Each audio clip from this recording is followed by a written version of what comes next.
अगर आप हमारे चैनल पर नए हैं और खाना पकाने की मज़ेदार रेसिपीज़ को आसान अंदाज में सीखना चाहते हैं तो हमारे चैनल रेसिपीज़ मिक्स को ज़रूर सब्सक्राइब करें।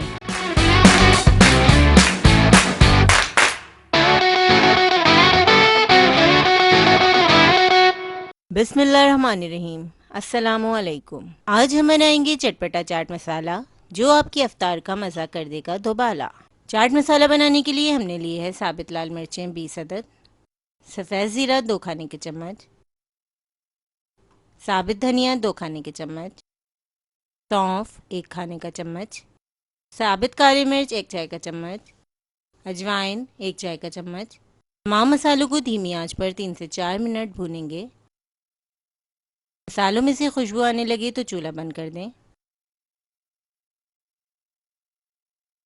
अब हम इन मसालों को पीस लेंगे। अब पिसे मसाले में शामिल करेंगे काला नमक 1 चाय का चम्मच, नमक 1 खाने का चम्मच, आमचूर पाउडर 1 खाने का चम्मच, टाटरी 1 चाय का चम्मच, सौंठ 1 चाय का चम्मच। अच्छी तरह मिक्स करेंगे और जार में भरकर रख देंगे। इस मसाले को आप चना चाट, दही बड़े, फ्रूट चाट और फ्रेंच फ्राइज वगैरह में इस्तेमाल कर सकते हैं। ये आपके खानों का टेस्ट बढ़ा देगा।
इस रेसिपी को ज़रूर ट्राई करें क्योंकि हम बनाते हैं ख़ास आपके लिए, हर रेसिपी को आसान अंदाज में। अपना ख्याल रखें और हमें अपनी दुआ में याद रखें। अल्लाह हाफ़िज़।